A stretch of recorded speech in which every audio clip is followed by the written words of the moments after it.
What is up, everyone? Today we are doing the top 5 new brews for Wilds of Eldraine.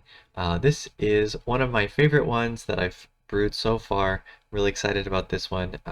This is Black-White Cursed Auras. And why is this one so special? Well, it's very similar to a historic deck list. We had a Artifact Affinity deck that had an enchantment that gives all the artifacts artifact creatures +2/+2, I believe. Might have been +3/+3, but either way, very similar to this. So this deck also has this one, a Tale for the Ages. Enchanted creatures you control get +2/+2. It's very cheap Anthem effect, and it's a +2/+2 instead of +1/+1, which is the normal Anthem rate. 2 mana is also very cheap for that type of effect, so that's really sweet. And on top of that, we've got a few new cards in the Wilds of Eldraine set that come in with their own auras attached to them, meaning they're going to instantly be enchanted creatures. So for example, we have this 1 mana Spiteful Hexmage, which is a black for a 3/2, enters the battlefield with a Cursed Roll token attached to it, actually attached to any target creature you control.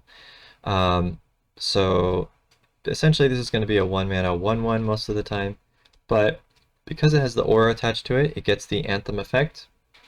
So the base power of this becomes 1/1 because of the aura, but for each Tale of the Ages you have, it's going to get +2/+2. So if you have 1, it's a 3/3, you have 2, it's a 5/5, you have 3, it's a 7/7, etc., right? So you basically are hoping to curve out maybe Spiteful Hexmage into Tale of the Ages, something like that.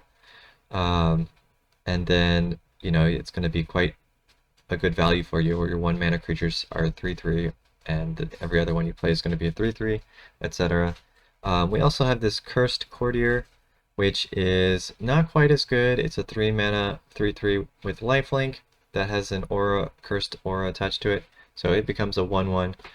But the same thing, if you have the Tale of the Ages, it's going to get bigger, and so on and so forth.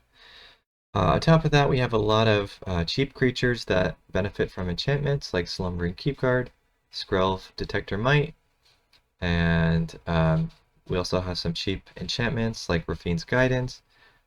Conceited Witch has the 1 black to create a Wicked Roll token, and then we also have this Spellbook Vendor, which each turn during your combat you can add a sorcery token to a creature you control.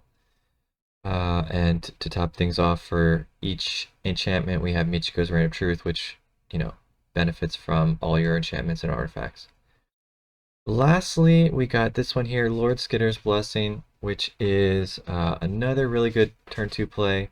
So you drop down Slumbering Keepguard or Spiteful Hexmage, you drop down Lord Skitter's Blessing.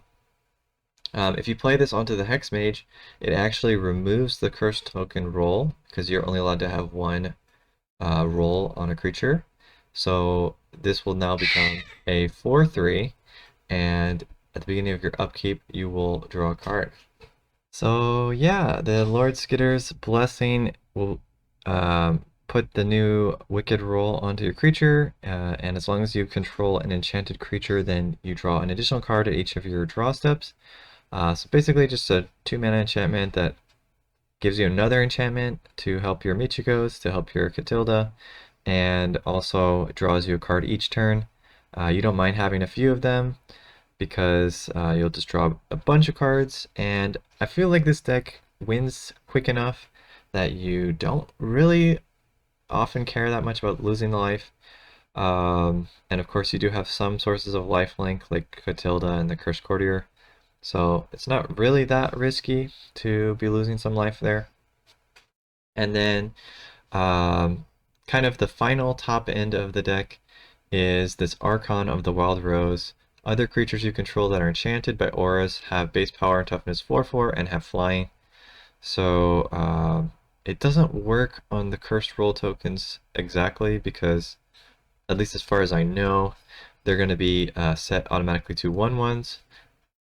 But any other, like the Wicked Roll tokens you have from Conceited Witch, or Lord Skitter's Blessing, or if they're just enchanted by the Sorcerer one here, or your Catilda, or your Fiend's Guidance. So any of those ones that have enchantments on them are going to get that 4/4 buff and flying. And so kind of the goal, I guess, is to eventually get rid of these curse tokens from your guys and put other tokens on top of them. Yeah, so that's the main thing. I mean, it's got some other good benefits, like your Slumbering Keep Guard scries whenever you have an enchantment, and you can pay 3 mana to give it +1/+1 for each enchantment you control. So, mid to late game, it's going to be quite huge and be as big as your Michiko or your Regal Bunnicorn. Or your Catilda or whatever. So all of your stuff is scaling from enchantments, and you have these huge buffs from your Anthem effects, and also some nice draw from your Skitter's Blessing. So that's why I think this one is so cool. The lands as well are pretty good. We have this new Manland, which is so maybe not worth using. And then the rest is just kind of standard black-white mana base from before. Yeah, so that's it. So that's the Black-White Auras deck, the Cursed Auras deck. Really cool stuff here. I'm really excited to see how well it does. It might be worth not having the Cursed Courtier, but I think because it gets the buffs from the Anthem and the Solar Skitter's Blessing Draw effect, just playing the creature makes sense to have it in there. And buffs your Michikos and your Catildas and stuff like that. But really cool stuff in this new set. I'm really excited for this. So stay tuned for the next in the top 5 series coming up the next few days. And then early access streamer event is on 31st. So yeah, check it out. Well, until next time, go out there, have some fun, and see ya.